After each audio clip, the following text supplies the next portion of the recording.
Hello Math 20-1 students. We're going to look at lesson 6.2, multiplying and dividing rational expressions. So when we're multiplying, I'm going to show you a strategy that you want to use for this lesson. You're going to want to break up the numbers and then see if you can simplify. So I'll break up 10 as 5 times 2. It still means the same thing, but what we want to do is we can only cross off numbers that are the same at the top and at the bottom. And as you can see, the 7 and the 1 have nothing in common with the 5s or the 2 at the bottom. So we're just going to multiply the tops together to give us 7 and the bottoms together to give us 50. So that's as simple as we can go. So we're kind of simplifying before we get our final answer. Our next example, the same idea. We're going to split 9 as 3 times 3 because those are factors. And 5, we're going to leave as it is. 10 becomes 5 times 2, and 6 becomes 3 times 2. And now we can cross off the 5s because one's at the top, one's at the bottom. The reason we can do that is because there is a multiplication between them. If it was addition or subtraction, we would not be able to do this. And also the 3 from the top, 3 from the bottom can cross off. Those are the only things that can cross off because it has to be one item from the numerator, one item from the denominator. You can't have them on the same level when you cross themselves off. So what's left at the top is 3, and what's left at the bottom is 4, so your answer is 3 over 4, and that's as simple as we can go. Our next one, same idea, we're going to split it as 3 times 4 x y over 4z. 3x and then z is the same as saying z times z, and y stays the same. So I like this strategy because now I can cross off the 4's at the top and bottom, 1y here, 1y there, one's at the top, one's at the bottom, a z here, a z there, and that's it because there's no more items in the denominator to cross off, so you're left with 3 times 3, which is 9, because you're multiplying the tops together. The x times the x is x squared and z squared. And there's nothing at the bottom, so you don't need to write anything. So that's your answer. Now, what are the restrictions? Well, in C is the only one that has restrictions because that's the only one with variables. So you want to look at the bottom variables. So we have a 4z, and we're going to make it equal to 0. And the other fraction, y, we're going to make that equal to 0. Because the bottom, if it is equal to 0, it does not exist. So divide both sides by 4 to get z by itself. 0 divided by 4 is 0. So z cannot equal 0. And here, y cannot equal 0. So those are our two non-permissible values. So non-permissible values is another name for restrictions. So that's what we looked at in our 6.1 lesson.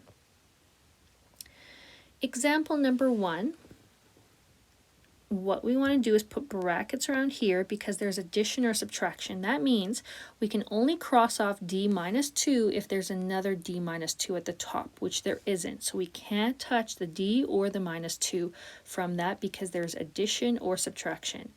Addition or subtraction is like glue. Don't touch it until you see the exact same thing. But what we can do is we can cross off the 2 from the top and bottom, the pi and the r from the top and bottom, leaving us with dh over d minus 2. And then over here, we want to do difference of squares, y minus 3, y plus 3. So we always want to factor it to break it up before we do any crossing off. And then same here, we want to take out the common value of r. We're left with r minus 1. So that one is not a difference of squares. We had to factor out the common value of r. The bottom, we can take out an r as well, leaving us with r squared minus 1, which we can further factor, and I'll do that next. So over here, I'm going to go one more step. I'm going to rewrite everything.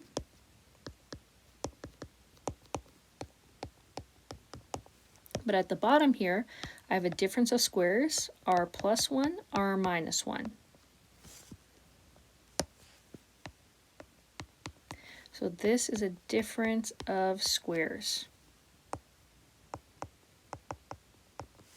And now I want to cross off the r minus 1 at the top and bottom, the r plus 3 at the top and bottom, and the r's from the top and bottom.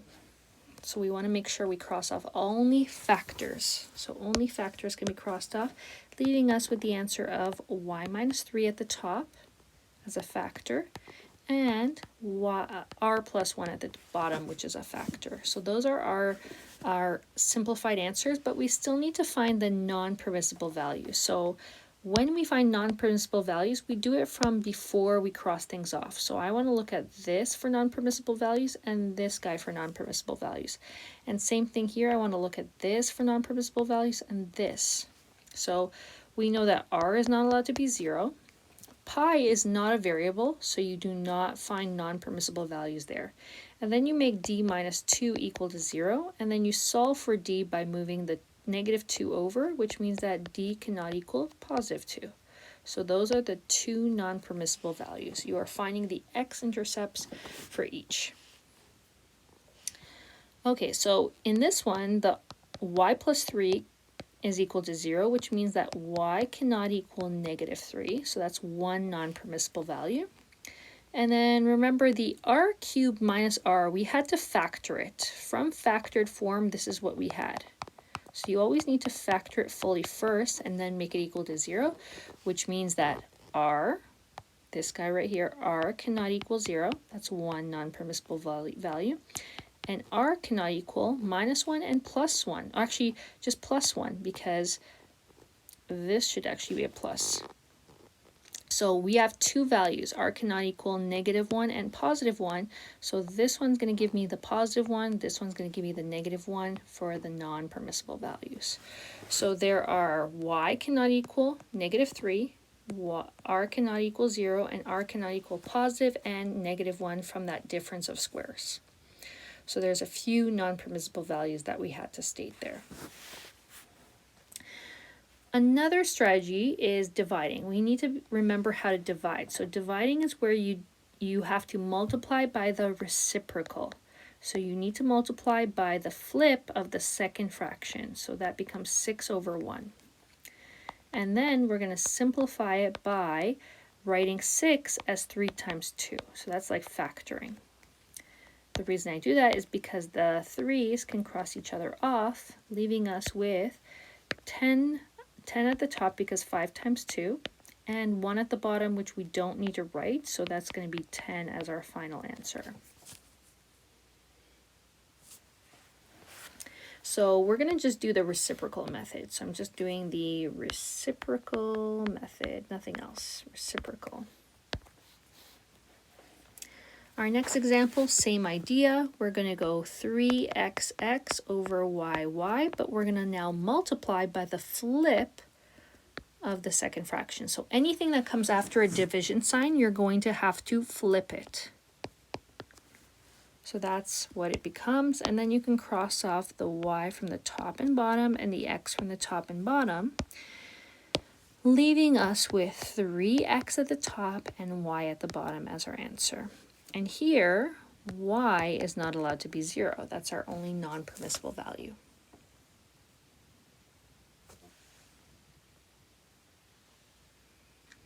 Example number 2, let's factor it first. So 2 factors that multiply to negative 7 and add up to negative 6. So that'll be c minus 7 and c plus 1. And the bottom is a difference of squares, c minus 7, c plus 1. So this is why you want to be very comfortable with factoring, because it becomes really important. So we're just going to factor right now. We're not going to do any flipping as of yet. C plus 7, c plus 1. And then here I'm just going to take out the common c, which is then c plus 7. So that's all now fully factored. So now I want to find the non-permissible value, so the NPVs. So remember, the NPVs will be from the denominator. C is not allowed to be positive 7 from here, negative 7 from here. Negative 7 we already wrote, so we don't have to write it again. This one's going to be 0. But here, this is a special case. Whenever you have division, you're actually going to have to look at the top and the bottom of this fraction. The reason is because this is going to divide, it's going to flip. So remember, these two levels are going to flip, and this is going to become the bottom. The C plus 7 and C plus 1 are going to become the bottom, so you need to consider those for non-permissible values. So you're going to have to look at the C plus 1, which gives you C cannot equal -1 as well. So that's another non-permissible value that we would have missed if we didn't think about that. Now, once you have your non-permissible values, now I'm going to flip everything. So, like I said before, you're going to see that C minus C plus 7 and the C plus 1 flip to the bottom.